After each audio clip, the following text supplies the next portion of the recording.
সোণাপুৰৰ ডিগাৰু বামুণঘাট নিবাসী ২৫ বছৰীয়া সমীৰ সিং সমাজৰ কাম কৰি ভাল পোৱা এজন যুৱক।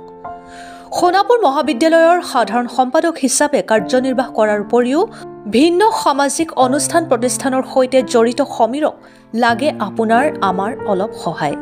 অতি দৰিদ্ৰ পৰিয়ালৰ পিতৃহীন সমীৰৰ কৰ্কট ৰোগৰ সৈতে যুঁজ দিবলৈ অৰ্থৰ সাহস নোহোৱা হৈছে। অতি শীঘ্ৰেই বন মেৰু ট্ৰেন্সপ্লান্ট কৰাৰ কথা জনাইছে চিকিৎসকে, যাৰ বাবে এতিয়া সমীৰক প্ৰয়োজন কেইবা লক্ষাধিক টকা। সমীৰৰ ব্যয়বহুল চিকিৎসাৰ বাবে এতিয়া পৰিয়ালটিয়ে বিচাৰিছে আপোনাৰ আমাৰ অলপ সহায়। ৰাজ্যৰ মুখ্যমন্ত্ৰী ডক্টৰ হিমন্ত বিশ্ব শৰ্মালৈও সমীৰে জনাইছে সহায়ৰ আহ্বান, মোক জীয়াই থাকিবলৈ সাহস দিয়ক।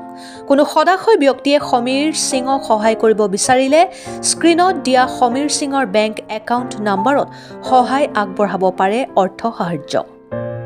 Bank name UCO bank, branch name Sonapur, bank account number 05000110118313, IFSC code UCBA 0000500, account holder Samir Singh, phone number 9126559116, GPay number 9126559116। আপোনাৰ আমাৰ অলপ সহায় হয়তো হাঁহি বিৰিঙাব সামাজিক কাম কাজত অতিকৈ সক্ৰিয় সমীৰ সিঙৰ মুখত।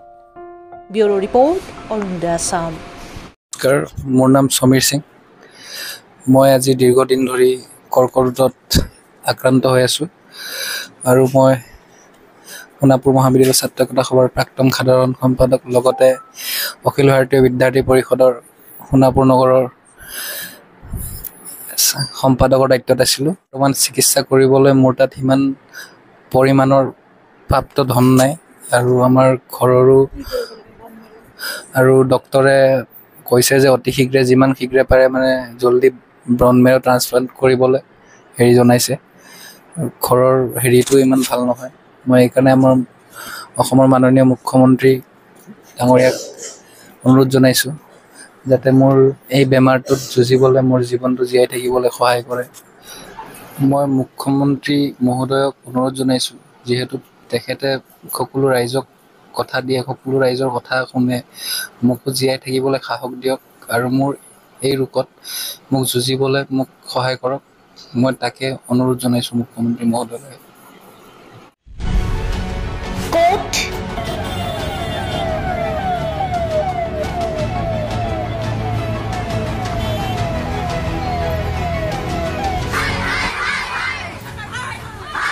কিয় কেনেকৈ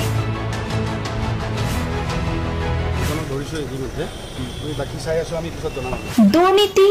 ৱাইফজনীয়ে কৈছে বোলে এওঁ মোৰ হাজবেণ্ড, আপুনি কোন হে ক'বলৈ এওঁ অবৈধ বুলি? অনিয়ম, ভ্ৰষ্টাচাৰ, একো নায়কতাবাদ। এতিয়াৰ পৰা আৰু নহ'ব। আমি দিম সত্য বাতৰি।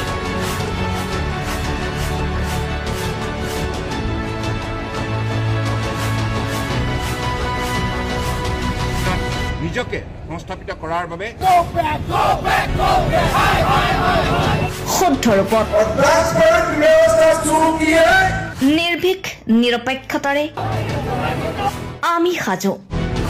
অসমৰ উন্নয়নমূলক যাত্ৰাই আজি এক নতুন দিগন্ত ভৰি দিছে। অসমৰ ৰাইজৰ পৰা আমি সদায় আশীৰ্বাদ বিচাৰোঁ।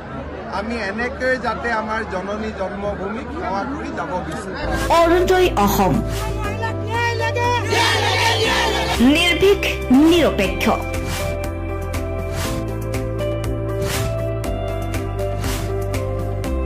ৰাইজৰ বাবে, ৰাইজৰ পক্ষত। অৰুণোদয় অসম।